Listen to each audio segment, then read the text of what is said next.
Перевод. В век сати и правдивости ты прочно стоял на своих 4 ногах благодаря 4 принципам – аскетизму, чистоте, милосердию и правдивости. Но теперь 3 твои ноги перебиты из-за неимоверно распространившегося безбожия, проявляющегося в виде гордыни, страсти к женщинам и опьянения. Комментарий. Вводящая в заблуждение энергия, то есть материальная природа, может воздействовать на живые существа в той мере, в какой они становятся жертвами, вводящей в заблуждение привлекательности майи.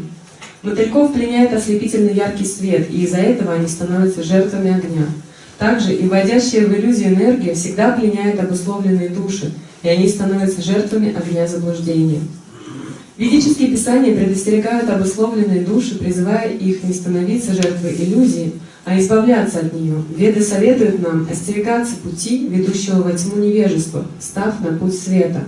Сам Господь тоже предупреждает, что чары материальной энергии слишком сильны, чтобы можно было их преодолеть. Но все же тот, кто полностью предался Господу, может легко сделать это. Однако предаться лотосным стопам Господа не так-то просто.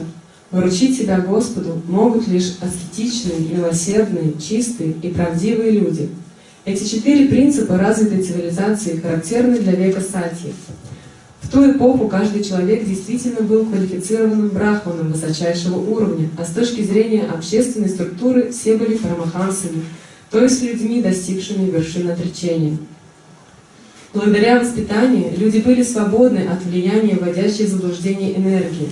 Такие люди с сильным характером были способны вырваться из тисков майи, но постепенно, по мере того, как с распространением гордыни, привязанности к женщинам и одурманивающим средствам подрывались основы браманической культуры, аскетизм, чистота, милосердие и правдивость, человеческое общество отклонилось от пути спасения, пути трансцендентного блаженства. В век Кали люди становятся очень гордыми и привязываются к женщинам и одурманивающим средствам. Под влиянием века Кали даже нищий гордится своим грошом. Женщины одеваются излишне привлекательно, чтобы пленить умы мужчин, а мужчины привязаны к вину, курению, чаю, жеванию табака и прочему. Все эти привычки, то есть так называемый прогресс цивилизации, являются главными причинами безбожия, и потому невозможно обуздать коррупцию, взяточничество и протекционизм. Ни законодательными актами, ни полицейским надзором невозможно искоренить это зло, но для излечения этой болезни есть верное средство. Проповедь соблюдения принципов брахманической культуры, аскетизма, чистоты, милосердия и правдивости. Современная цивилизация и развитие экономики создали новую ситуацию – нищету и голод, и как следствие этого вымогательство жизненных благ. Если руководители и имущие члены общества милостиво потратят 50% накопленного ими состояния на благо введенных в заблуждение простых людей, чтобы воспитывать их в сознании Бога и обучать науке Бхагаватам, несомненно, веку Кали не удастся поймать обусловленные души в свою ловушку. Нам следует всегда помнить, что ложная гордость, то есть завышенное мнение о собственных жизненных ценностях, чрезмерная привязанность к женщинам или общение с ними и одурманивание уведут человечество с пути мира, сколько бы люди ни призывали к миру во всем мире. Проповедь принципов Бхагаватам сама по себе сделает всех людей воздержанными, чистыми и внешне, и внутренне, сострадательными и правдивыми в повседневной жизни. Таков путь искоренения пороков человеческого общества, которые так ясно проявляются в настоящий момент.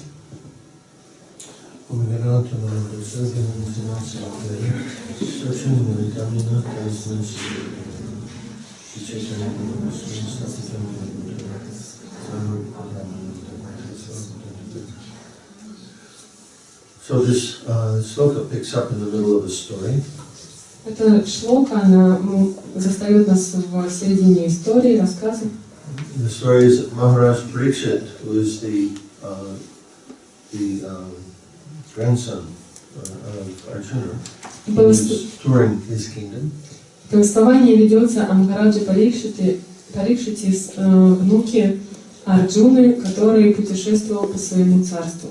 And he came across the bull Dharma. И на пути он встретил быка Дхарму. And Mother Bhumi in the form of a cow, the earth personified in the form of a cow. И мать Бхуми, олицетворенную землю в виде коровы. And Bhumi and Dharma, they were both lamenting to each other the state of their condition. И Бхуми и Дharma, они жаловались, сокрушались друг другу о своем состоянии нынешнем положении. That they were being neglected and suffering. Они чувствовали пренебрежение и страдали из-за этого. Dharma, the bull of Dharma, he was standing on 3 legs. Бык Дхармы стоял на 3 I'm ногах. sorry, standing on 1 leg. Прошу прощения, на одной ноге.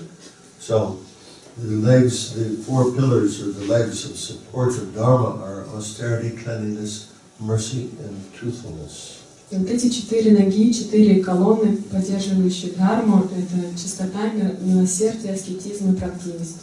And 3 of those legs of Dharma were gone. И 3 ноги Дхармы, они уже были перебиты. Dharma was standing on 1 leg only, truthfulness. И Дхарма стоял только на одной ноге, правдивости.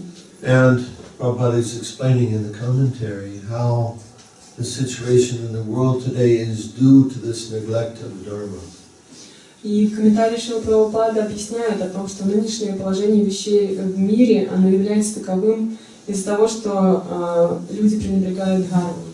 Dharma is one word that has many different meanings. Дхарма — это слово, у которого есть много значений. And in this situation, Dharma is being referred to as the principles of religion.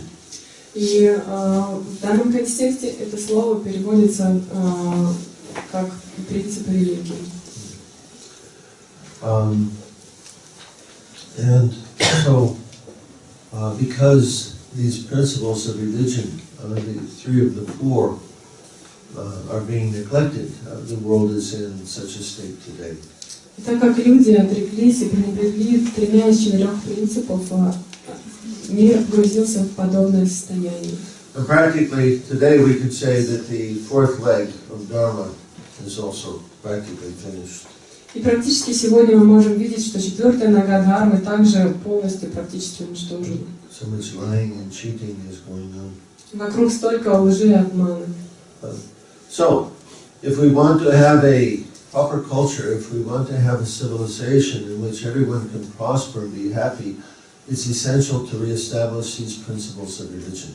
Если мы хотим воссоздать верную культуру и верную цивилизацию, чтобы все процветали и были счастливы, тогда нам нужно восстановить принципы религии. And these principles represent what we call our 4 regulative principles. И эти принципы, они представлены как раз тем, что мы называем 4 принципа регулирующих. Generally, we refer to these principles in the negative. В большинстве случаев эти принципы, они как бы в негативном аспекте рассматриваются. Do not, do not, do not, do not. Не делай, не делай, не делай, не делай. But there's a positive aspect also. Но также есть и положительный аспект. And I want to encourage you to think about the regulative principles in terms of their positive meaning. Я как раз хочу воодушевить вас думать о 4 регулирующих принципах как раз об этом положительном аспекте. For those devotees who take initiation, the regulative principles in the negative have certain minimums.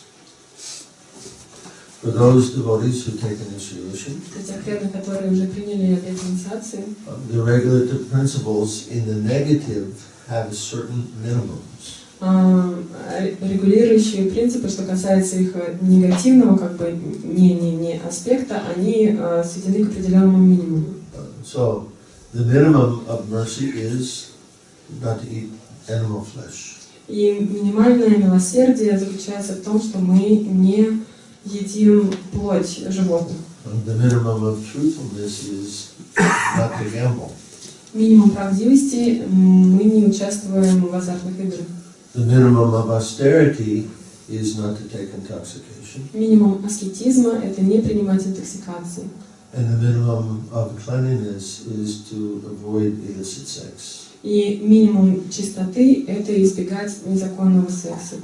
But in a positive sense, these things do not have any maximum. Но в положительном смысле все эти вещи, у них нет максимального предела. And rather than thinking about what we're not supposed to do, we should think about what we are supposed to do. И вместо того, чтобы думать о том, что мы не должны делать, лучше думать о том, что мы должны делать. And that's what we'll talk about today. И это мы сегодня обсудим. So we'll begin with austerity. Мы начнем с аскетизма. And for this we're going to turn to Bhagavad-Gita, chapter 17, text 14, 15, and 16. И для этого мы обратимся к Бхагавад-Гите, 4 глава, тексты с 15 по 17. Is it there? Is it on the board? Okay. So, here in this chapter of Bhagavad-Gita, Krishna is explaining various qualities in terms of the gunas. И в этой 14th chapter. This chapter. 17. Прошу прощения, это 17 глава, и в 17 главе с 14. 14, 15, and 16. 17, 14. Chapter 17. 17.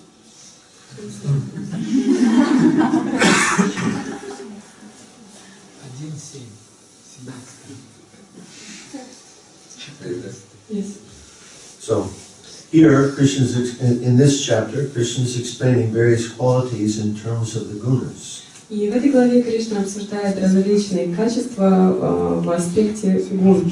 He talks about food, sacrifice, and here about austerity. Он говорит о пище, о жертвоприношениях, и здесь конкретно об аскетизме. Now, generally, when we think of austerity, we think of some yogi sitting in the Himalayan cave, not moving for years. И обычно, когда мы думаем об аскетизме, мы представляем йога, который сидит один в пещере в Гималаях и годами не двигается. Or the yogi standing in the freezing river in the middle of the winter. Или посреди зимы в центре ледяной воды, реки, он стоит, не двигается. But for us, our austerities are of a different kind. Но наши аскезы, они немного другого порядка. And it's explained very nicely. И здесь это очень хорошо объясняется. Austerity of the body consists of worship of the Supreme Lord, the Brahmanas, the spiritual master, and superiors like the father and mother, and in cleanliness, simplicity, celibacy, and non-violence. Аскеза для тела является поклонение Верховному Господу, Браманам, духовному учителю и старшим, например, отцу и матери, а также чистота, прямота, целомудрие и ненасилие. Austerity of speech consists of speaking words that are truthful, pleasing, beneficial, and not agitating to others, and also regularly reciting Vedic literature. Аскеза речи состоит в том, чтобы говорить слова правдивые, приятные, направленные на благо других и не вызывающие беспокойств, а также регулярно изучать ведические писания. And satisfaction, simplicity, gravity, self-control, and purification of one's existence are austerities of the mind. Удовлетворенность, простота, сдержанность, самообладание и очищение сознания называются аскезой ума. Now one may look at this list and think, what is austere about this? И человек может взглянуть на этот список и подумать, что же тут аскетичного. This is not difficult. Вообще не сложно. Well, for a person in sattva-guna, it's not difficult. Для человека, находящегося в саттва-гуне, это не сложно. But if a person's conditioned heavily by tama-guna, these things are very difficult. Но если человек грубо обусловлен тамагуной, тогда для него это будет очень сложно. Speaking words that are truthful and pleasing, this is very difficult for some people. Произносить слова, которые приносят приятные и также правдивые для некоторых людей, это очень сложно. Cleanliness, this is difficult for some people. Чистота для некоторых людей это сложно. But this is the kind of austerity that we should perform in establishing the principles of religion. Но это тот тип аскез, который мы должны совершать во имя восстановления принципов религии. In Krishna consciousness, our devotees are trained to do these things on a daily basis. И в сознании Кришны преданные, они обучаются совершать эти вещи на ежедневной основе. Worship the Supreme Lord, reciting Vedic literature. Поклоняться Верховному Господу, произносить и изучать ведическую литературу. Taking bath twice a day. Дважды принимать омовение в день.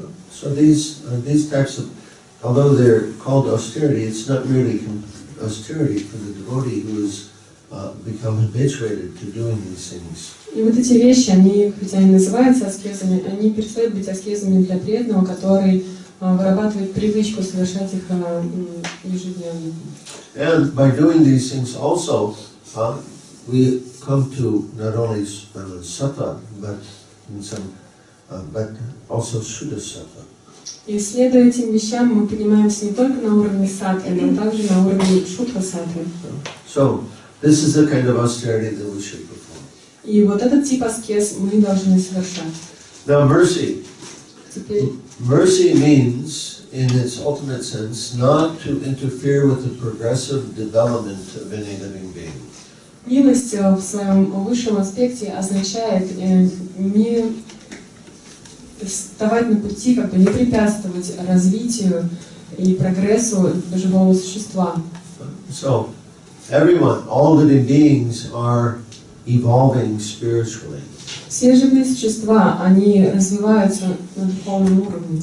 And they're going through their different stages of evolution, from one body to another. Проходят разные уровни эволюции из одного тела к другому.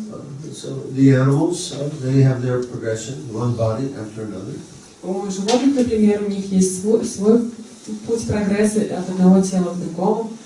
And in those bodies, they're developing their consciousness gradually.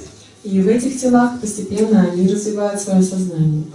So to take the life of an animal is to interfere with their progressive development. И забрать жизнь у животного означает прервать, то есть помешать его прогрессу, эволюции. And to eat the flesh of any animal is to interfere with our own progressive development. А поедать плоть животных, это означает, что мы создаем препятствия для своего собственного прогресса. Because it causes our consciousness to go down. Потому что это влияет на наше сознание таким образом, что оно опускается. We go down further into tamagun, to where we don't understand what to do, but not to do. Мы опускаемся все ниже в тамагуну, на тот уровень, где мы не понимаем, что надо делать, а что не надо. And cleanliness, this is related to illicit sex. И чистота, это касается незаконных половых отношений. Because here what we're referring to is cleanliness of the consciousness. Потому что здесь мы имеем в виду чистоту сознания. Polluted consciousness means to assume or to usurp, to try to take Krishna's position. Оскверненное сознание означает, что мы пытаемся занять положение Кришны. Krishna is the supreme enjoyer. Кришна — верховный наслаждающийся. He explains this, Bhoktaram Jagatapasam Sarvalokama Heswaram Suridam Sarvabhutanam Gatamam Shantamrichati. He explains he's the only enjoyer, the only proprietor, and the only dearmost friend of others. И он объясняет, что он является верховным наслаждающимся, верховным владыкой и самым лучшим другом всех. And of course, when we talk about sense gratification and enjoyment, the epitome of that is sexual activity. И когда мы обсуждаем чувственные наслаждения и удовольствия, то пиком этого является сексуальное наслаждение. Enjoyment ultimately means sexual enjoyment. А наслаждение в конечном счете означает сексуальное наслаждение. Therefore, if we want to be clean, if we want to have purity of mind, we must reduce sexual activity. И поэтому, если мы хотим быть чисты, хотим обрести чистоту ума, мы должны максимально снизить сексуальную деятельность. And that begins with the mind. Это все начинается с ума. Because that's where it's all going on. Потому что все происходит там. All the enjoyment that we're experiencing is not the enjoyment of the senses, but it's understood as enjoyment or experienced as enjoyment in the mind. И все то наслаждение, которое мы получаем, на самом деле оно происходит не от чувств, а оно происходит и переживается в уме. And of all of these principles, truthfulness is the most important in terms of our spiritual progress. И из всех этих принципов правдивость является самым важным в ключе нашего духовного прогресса.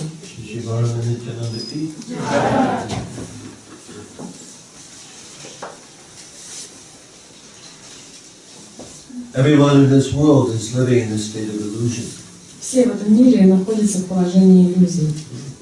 We're in illusion because we do not want to know the truth. Мы пребываем в иллюзии, потому что не желаем знать правду, истину.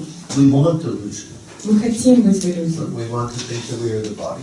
Мы хотим думать, что мы являемся телом. Because this body gives us the opportunity for enjoying and for thinking of ourselves as the enjoyer, the proprietor, and so on. Мы думаем так о себе, потому что это тело дает нам возможность для так называемого наслаждения и считать себя наслаждающимся и господином и так далее. So therefore, if we want to come to understand the absolute truth means that we have to give up our illusion. Для того, чтобы прийти к пониманию абсолютной истины, мы должны отказаться от своей иллюзии. And to do that, we must be truthful.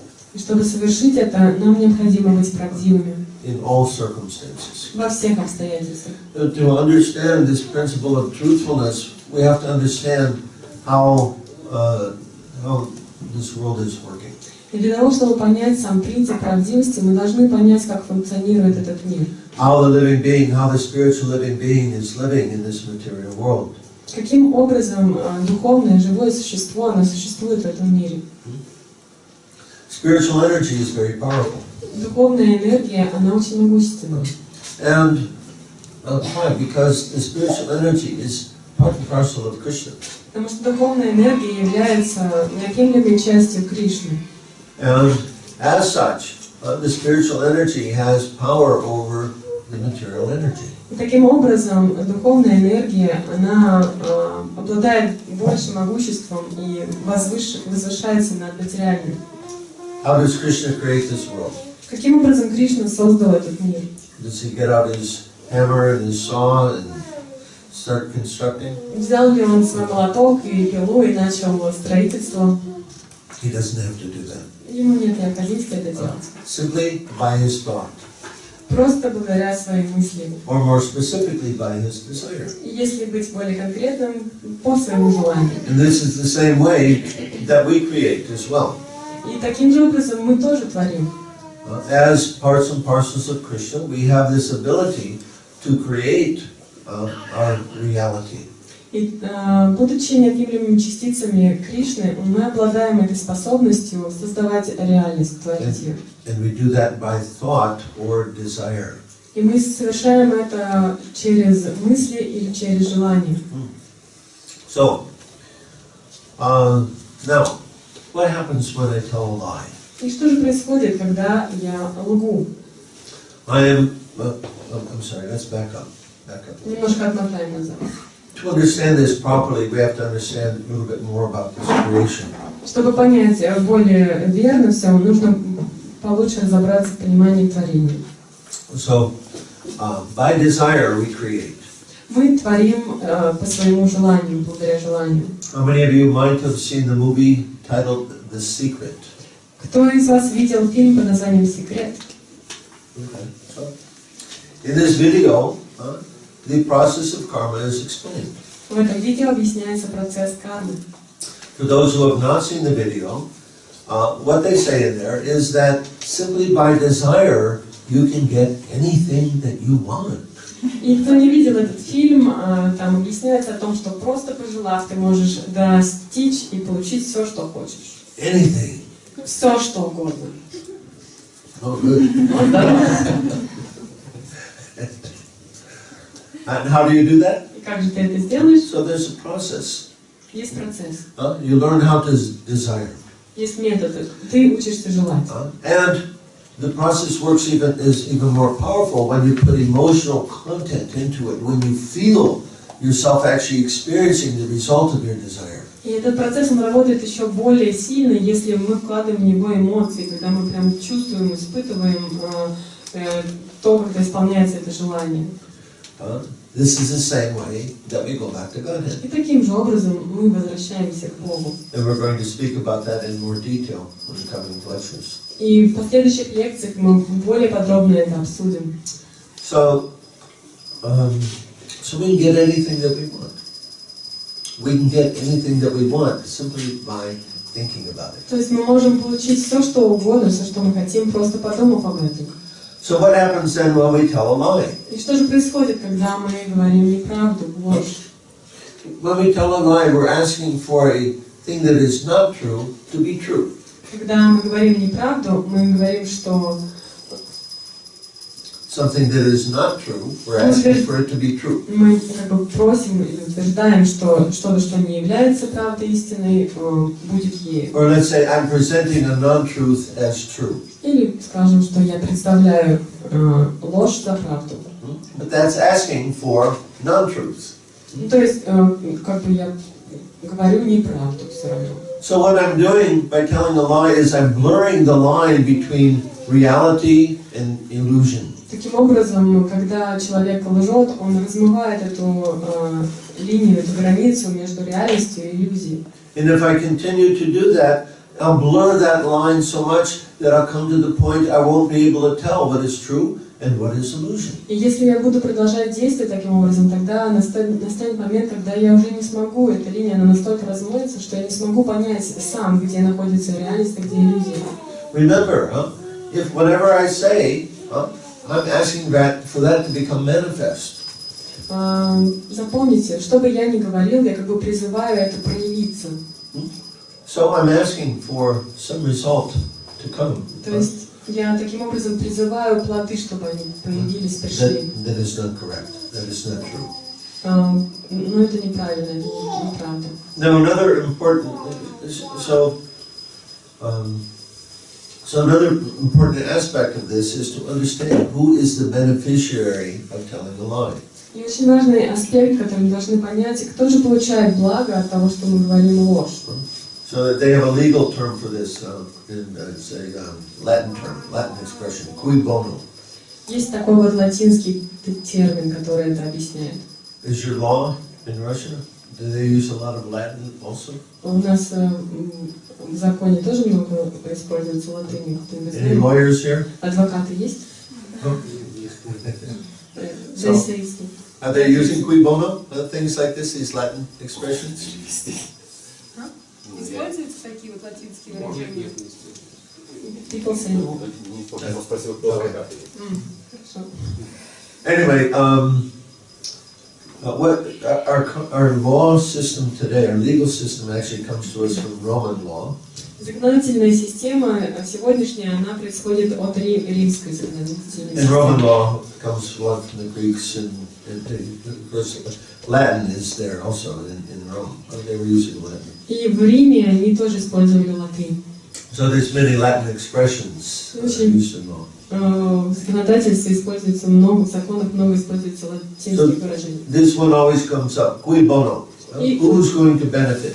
И очень часто всплывает вот это вот выражение cui bono, кто получит благо.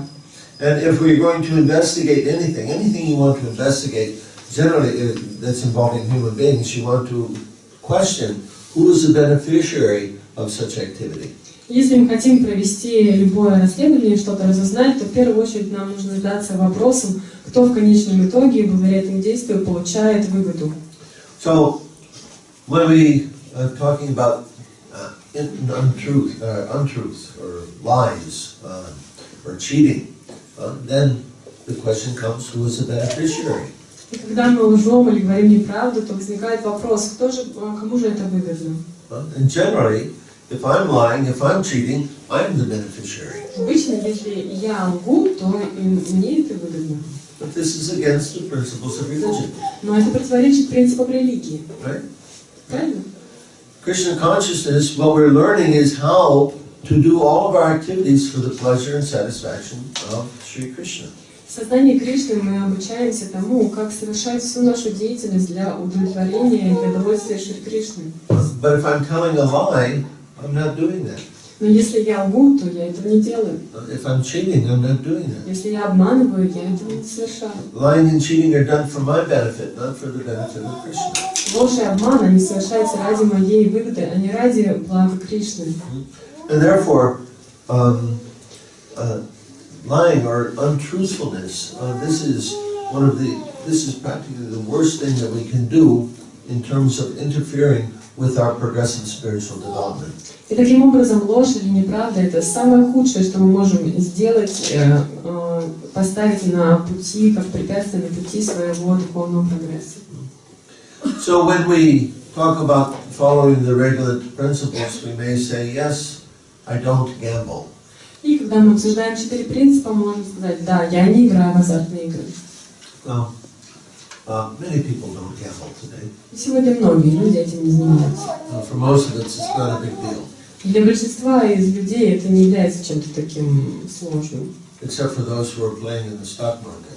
Кроме тех, кто играет на брокерских, да, торгах. Investing in stocks, so-called investing, this is also gambling. Вкладывая свои деньги вот как брокеры, да, правильно? Although many devotees, в акции, то есть это как бы и есть азартные игры.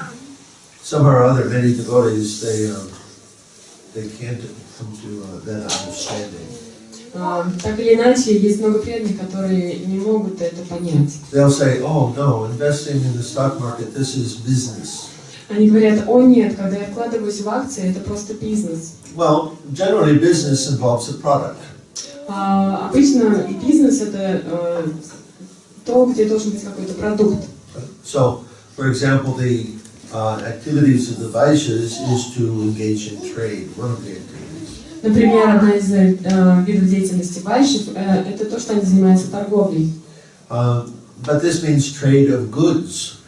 Но это означает торговля или обмен товарами. In which I'm giving something for and exchanging something. I'm giving a service. I'm providing somebody with something that they need. То есть я поставляю для кого-то что-то, в чем он нуждается, какое-то служение и так далее. So for this, I deserve a right to or have my livelihood. И таким образом я как бы получаю свой жизненный достаток. But so-called business in the stock market, what do you provide? Но так называемый бизнес, который происходит вот на этих рынках, где акции, как бы фондовый рынок, какой же там продукт есть? If we're trading currencies, what do we provide? What service do we give to somebody else? Что же мы, когда, например, дело касается обмена валют, какой продукт мы поставляем, какое служение мы совершаем для других? There's really no service that we're giving to anyone. На самом деле нет никакого служения, мы ничего для других не делаем. And in fact, if the truth be told, we're making a bet, we're buying something in the hope that it will become more valuable and we can sell it at a profit later on. А если говорить напрямую, то получается, что мы делаем ставку на то, что продастся, потом подорожает, и надеемся на это. But we don't know if it's going to go up or down. Но мы точно не знаем, пойдет ли курс наверх или вниз. So this is called gambling. То есть это и называется азартные игры. You make a bet and you hope you're going to win. Вы делаете ставку и надеетесь, что выиграете. So this is also breaking the regulative principles. Это также относится к нарушению регулирующих принципов. The whole economic system, in fact, is arranged as a gambling casino. На самом деле, вся экономическая система, она создана таким образом, что функционирует как азартное казино. I used to be a stockbroker. Я был брокером за фондовые биржи. Selling stocks. Продавал акции. I was involved in this business 30 years ago. 30 лет назад я как бы занимался этим бизнесом. And when I studied to get my license for that, I could see how the whole thing was just arranged as a casino, just for gambling. И я прошел обучение, чтобы получить лицензию для этого.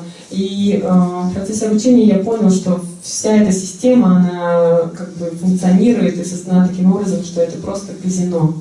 And so I wanted to understand the economic system in its completeness. So therefore I went to what we might call the belly of the beast. И чтобы понять целостные принципы работы экономической системы, Belly of the beast. Belly of the beast. What did you do with that? To go into the belly of the beast means that you're going inside the demon, right? И такое выражение устойчиво есть на английском языке, как бы попасть в живот зверя, то есть как бы мы в центр демонического чего-то проникаем, чтобы узнать. Глубокого врага подсказывает преданный. Okay? Понятно, да? So I got to understand very completely what the nature of this economic system is, and that's on that basis I was able to write my book, Spiritual Economics. И таким образом я получил целостное понимание, представление о структуре экономической системы, и на основе этого я смог написать свою книгу «Духовная экономика». So it's a cheating system. Это система обмана. And so if we want to actually be truthful and honest, we should avoid gambling in the stock market. Если мы хотим быть действительно правдивыми, тогда мы должны избегать участия в этих фондовых рынках. So these are the four pillars of Dharma. И вот это и есть 4 колонны, которые поддерживают дхарму. Austerity, cleanliness, mercy, and truthfulness. Аскетизм, чистота, милосердие и правдивость. How truthful can I be? Насколько правдив могу быть я? What's the upper limit? Каков же верхний предел? Truthful all the time. Правдив постоянно, все время. And gambling, that's the minimum. Азарт, азартные игры – это минимум. How clean can I be? Насколько чист могу я быть? I should endeavor to be clean all the time. Cleanliness is next to godliness. Постоянно я должен прилагать усилия, чтобы быть чистым. Чистота – сестра благочестия. And when I clean my consciousness, when my consciousness is clean, I will not be inclined towards illicit sex. И когда мое сознание очистится, то у меня не будет никакого желания к незаконному сексу. How merciful can I be? Насколько милосердным могу я быть? Not killing and eating animals is one thing. Не убивать и не поедать плоть животных – это один момент. But we all know today the dairy industry is very much implicated in cow slaughter. Но, как мы знаем, в сегодняшнем мире вся молочная индустрия, она очень тесно связана с индустрией скотобоем. And those who are vegans, those who don't eat any animal products, and many times they criticize the devotees. И веганы, те, кто не ест никакую животную продукцию, очень часто они критикуют преданных. That we're consuming dairy in this way, contributing to the slaughter industry. Они говорят, что мы употребляем молочную продукцию, и таким образом мы вносим свой вклад в развитие индустрии скотобоя. So in certain places like New Zealand, practically everyone, so many people they're vegans, and the devotees also by their influence have to become vegans as well. И в некоторых местах, например, в Новой Зеландии, большинство людей являются веганами, и под их влиянием, как бы преданные, они тоже становятся веганами. Here, depending on where you live, you might be able to get milk from protected cows. А здесь, как бы, это зависит от России, от того, где вы живете. То есть в некоторых местах есть возможность получать молоко от коров, которые находятся под защитой. The devotees in UK, they created a company called Ahimsa Milk to promote the idea that this is milk from cows that are protected for their entire life. В Великобритании существует производство молока, называется молоко Ахимса, и этим занимается преданный. Молоко поставляется от коров, которые находятся под защитой. And that milk costs 3 times what other milk costs in the marketplace. И это молоко, его цена, она в 3 раза выше всего остального молока на рынке. And people are willing to pay that price because they want to have milk which is free from any bad karma. И люди готовы платить эту цену, потому что они хотят употреблять молоко, которое свободно от плохой кармы. So, mercy and truthfulness. Did I do it for? So, Dharma, these regulative principles have everything to do with Dharma and establishing Dharma again. И эти регулирующие принципы, они очень тесно связаны с дхармой и с ее восстановлением. So I want to encourage you to think of the regulative principles in terms of their positive aspect. И я хочу вдохновить вас принять следование 4 принципам в их положительном аспекте. And keep yourself in this way, we come to support Dharma and establish Dharma again. И таким образом вы сможете оказать поддержку Дхарме и помочь ее восстановлению. Okay, we'll stop there. Остановимся здесь. Commentary, we will proceed. There is a written question. Do we have a microphone? Traveling microphone? Yeah.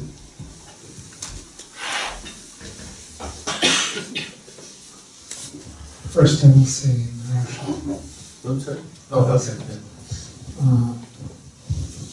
Единственное, может быть, это не сильное оправдание, но с какой-то точки зрения, то, что мы потребляем молоко, которое так или иначе обладает этой тяжелой кармой, это то, что мы предлагаем это молоко. И так как мы предлагаем это молоко Кришне, эти несчастные коровы, которые так или иначе будут убиты, они получают хоть какое-то благо. Их жизнь хоть какой-то имеет смысл. Да. Валь.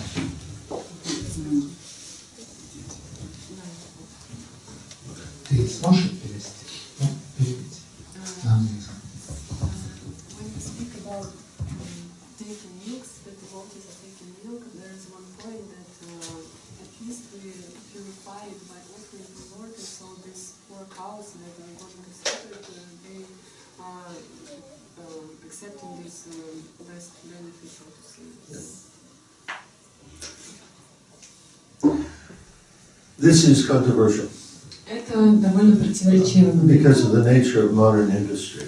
Потому что сама современная индустрия, она определенной природой обладает.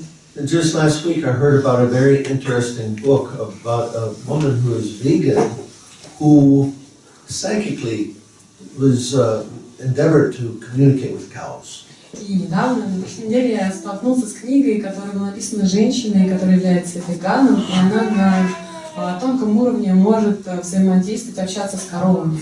Did you hear about the horse whisperer? Did that come here? Horse whisperer?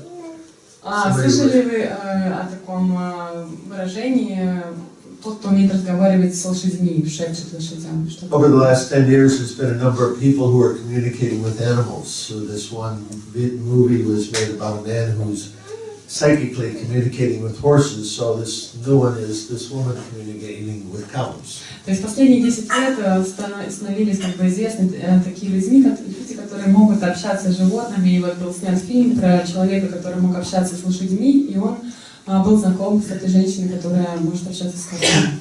So in the book, she relates to how she's asking the cows how they feel about their milk being taken from them.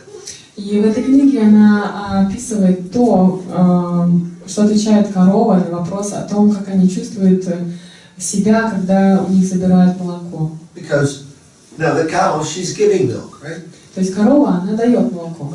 But the way the modern industry is done is that they force, they take milk by force, practically. Но современная индустрия, она работает таким образом, что молоко у коровы, оно забирается, то есть практически насильно оно забирается. And she was particularly asking, how do you feel about, your calves are taken away, you're producing milk for your calf, but your calf is taken away, and then the humans are taking your milk. И женщина спрашивала, что же ты чувствуешь, когда у тебя забирают молоко, которое предназначено для твоих телят, и сначала они забирают у тебя телят, а потом люди пьют это молоко, предназначенное для телят. So, the vegans, they have this idea that human beings, we should not use any animal products at all. У веганов главная идея заключается в том, что человеческие существа не должны вообще использовать никакие животные продукты. Because they don't understand that God created this world for humans and animals to serve each other. Потому что они не понимают того момента, что Господь создал этот мир таким образом, что животные и люди, они служат, помогают друг другу. So they're thinking that, that human beings are the only animal that takes milk from another animal. И они говорят, что человеческое существо — это единственное животное, которое забирает молоко у других животных. So therefore it's wrong. То есть это поэтому неправильно. But we understand that Krishna created this world, and he created a wonderful cow to serve human beings. Но мы понимаем, что Кришна создал этот мир, он создал коров, великолепных коров, которые предназначены для служения человеческим существам. That everything about this animal is good. И все, что касается этого животного, оно благое. The urine is medicinal. Моча, она обладает медицинскими свойствами, лекарственными. I have a bottle of cow urine. I'm taking some every day. У меня есть бутылочка коровьей мочи, я каждый день принимаю лекарства. There's a little cultural hurdle to get over. Есть, конечно, такой культурный немножко момент, относящийся к культурам, что иногда сложно принять это. But actually, it's very good for the health. Но на самом деле это очень-очень хорошо для здоровья. Of course, the stool of the animal is even good. То есть и навоз коровий, он еще даже более ценен. And of course, the milk is most wonderful. И молоко, оно самое прекрасное. You know, for many years, butter was bad. Huh? Did that happen here also? Такое тоже было в России, что много лет масло было плохого качества. They were promoting oil, butter oil, or what do they call it? Like margarine. Huh? They would make butter from То есть oil. масло делалось маргарин из растительных масел. But they recently, new science says that butter is okay. Ну, недавно, не так давно, современные ученые, они сказали, что масло это хорошо.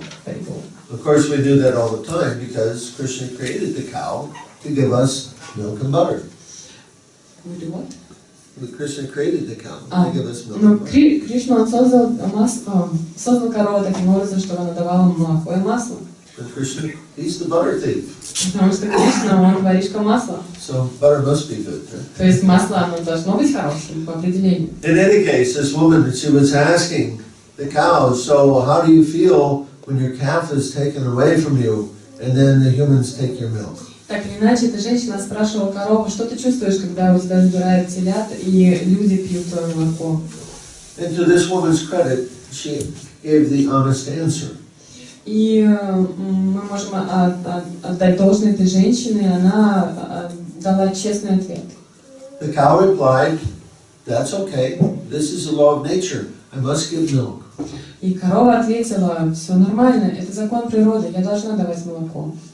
I would think that she being a vegan, she would edit that line out. Можно было подумать, что эта женщина, автор, так как она веган, она могла бы немножко подправить текст. But in any case, so the cow was saying, no, it's my duty, it's my dharma to give milk. Но так или иначе, корова сказала, это мой долг, моя дхарма, давать молоко. We're talking about dharma, huh? That's the dharma of the cow, she Мы gives milk for human обсуждаем beings. дхарму, это дхарма коровы, она дает молока человеческим существам. So although this is controversial among people, Prabhupada, he never had a problem with that. He understood that situation. И несмотря на то, что этот вопрос не является таким противоречивым, что касается Шрилы Прабхупады, он никогда как бы Прабхупада, He didn't have any problem with that. He understood the situation. у него не было никаких с этим проблем, он понимал положение вещей. But Prabhupada said, no, Krishna, we must give Krishna milk. Прабхупада говорил, нет, мы должны давать молоко Кришне. So, devotees, generally they're following this according to their own conscience. И преданные, они следуют этому в соответствии с их собственным сознанием. In an ideal world, we would all live in villages, and we would have our own cows, and we would get milk directly from our own cow. В идеальном мире мы будем все жить в деревнях, у нас будут собственные коровы, и мы будем получать от них молоко. That will come Это придет in time. со временем. We can't get there immediately, it will take generations. Не то, что мы окажемся в такой ситуации мгновенно, потребуется поколение и поколение. But in the meantime, if you will have dairy, please offer to Krishna. Но в настоящий момент, если вы будете употреблять молочную продукцию, пожалуйста, предлагайте ее Кришне. Хорошо?